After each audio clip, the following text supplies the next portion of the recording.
Iran और America में बातचीत से समाधान निकलता नहीं दिख रहा है। कभी हॉर्मूज, कभी न्यूक्लियर मामले पर तो कभी लेबनान को लेकर मामला अटक रहा है। लेबनान में युद्ध रोकने की कोशिशों को बड़ा झटका लगा है। ईरान समर्थित हिजबुल्लाह संगठन ने नए सीजफायर समझौते को मानने से इनकार कर दिया है।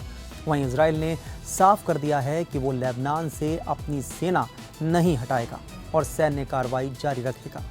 इससे अमेरिकी राष्ट्रपति डोनाल्ड ट्रंप की लेबनान में शांति बहाल करने और ईरान के साथ समझौता करने की कोशिशें मुश्किल में पड़ गई हैं।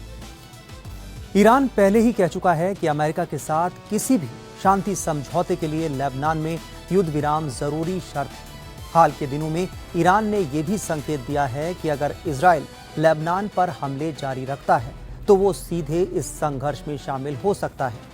हालांकि हिजबुल्लाह प्रमुख नईम कासिम ने अमेरिका की मध्यस्थता में तैयार किए गए युद्ध विराम समझौते को खारिज कर दिया है। ये समझौता इजराइल और लेबनान सरकार के बीच हुआ था, लेकिन हिजबुल्लाह इस बातचीत का हिस्सा नहीं था, इसलिए उसने इसे मानने से इनकार कर दिया। इस पर इजराइल और लेबनान सरकार की ओर से तुरंत कोई प्रतिक्रिया नहीं आई। वॉशिंगटन में ट्रंप ने कहा कि लेबनान में शांति की दिशा में कुछ प्रगति हो रही है। उन्होंने कहा कि ये संघर्ष काफी लंबे समय से चल रहा है और लेबनान शांति का हकदार है। इजराइल लगातार दक्षिणी लेबनान में हवाई और सैन्य हमले कर रहा है।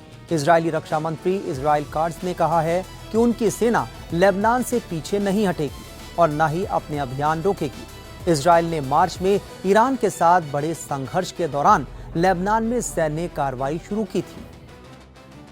ईरान की रेवोल्यूशनरी गार्ड्स की कुद्स फोर्स के कमांडर ने कहा है कि कम से कम इजराइल को उन इलाकों तक पीछे हटना चाहिए जहां उसकी सेना युद्ध शुरू होने से पहले तैनात थी। इस बीच अमेरिका की मध्यस्थता से बने युद्ध विराम के बावजूद लेबनान, गाजा, उत्तरी इजराइल और कुवैत में हमले जारी हैं।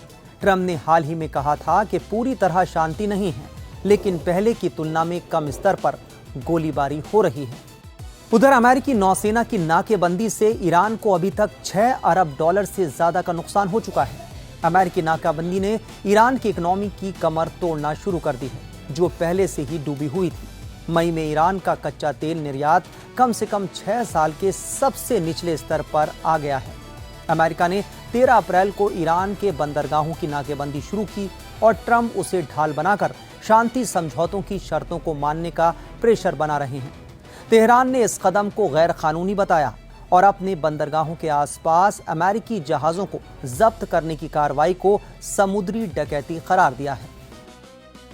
हॉर्मुज स्ट्रेट से तेल सप्लाई बंद होने से दुनिया भर में ऊर्जा की कीमतें तेजी से बढ़ी हैं। सऊदी अरब, कुवैत, इराक और संयुक्त अरब अमीरात जैसे खाड़ी क्षेत्र के मुख्य उत्पादक देशों से होने वाले निर्यात में भारी कमी आई। हालांकि 13 अप्रैल को शुरू हुए नाकेबंदी से पहले ईरान काफी हद तक अपना तेल निर्यात जारी रखने में कामयाब रहा। असल में ईरान को इसका जबरदस्त फायदा भी हुआ और इसके तेल निर्यात में तेजी से बढ़ोतरी हुई। लेकिन अमेरिकी नाकेबंदी शुरू होने के बाद स्थिति तेजी से बदली है। तो ईरान और अमेरिका संघर्ष से जुड़ी और देश दुनिया की तमाम खबरों के लिए आप बने रहिए टाइम्स नाउ ऑफ भारत के साथ।